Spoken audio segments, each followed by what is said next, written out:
Hello, everyone. I'm here at COP30 in Belém, Brazil, and today it's day 2, and I'm with Athena Peralta from WCC.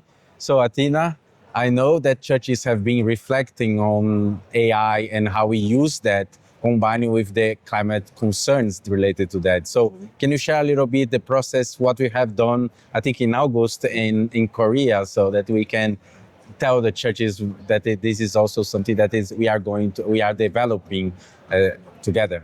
Thank you for that question, Walter. So, as part of the NIFEA initiative, and NIFEA stands for New International Financial and Economic Architecture, the WCC co-organized a conference in South Korea, as you have already mentioned. And this conference was exploring the fourth industrial revolution and artificial intelligence. What are its impacts on global inequality, but also what should be our response as faith communities and as churches.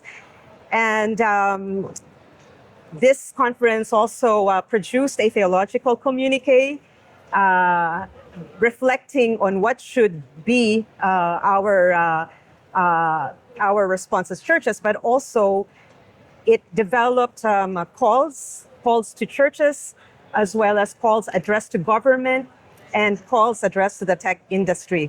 So when we think about artificial intelligence, we think, oh, this is virtual, it's digital, but actually it is profoundly material. So if we look at the entire stage of AI development, from manufacturing the hardware to the data centers, all of these have really significant ecological costs. So think, for example, of the fact that, to produce the hardware, you have to mine certain minerals.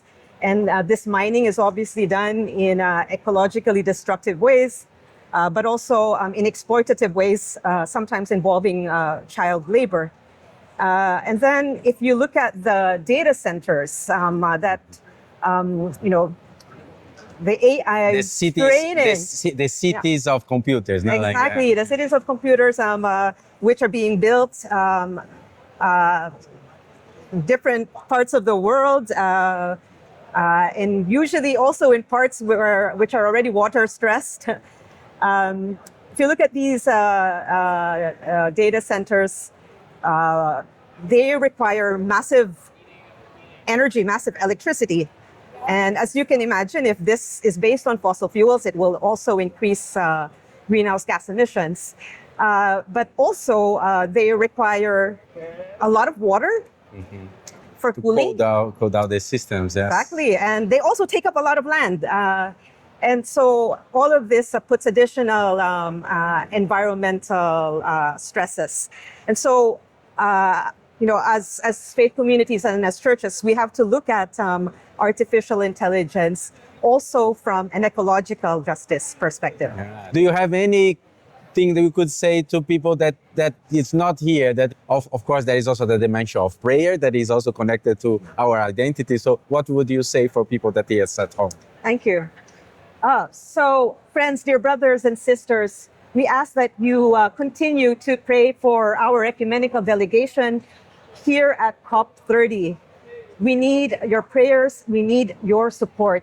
But also, wherever you are, we know that in your communities, you can continue to call on your policymakers for a wide range of policy actions that are needed to tackle the climate crisis, from debt cancellation to calling for just transitions. Yeah, thank you so much. So see you tomorrow for another wrap up. Thank you. Bye-bye.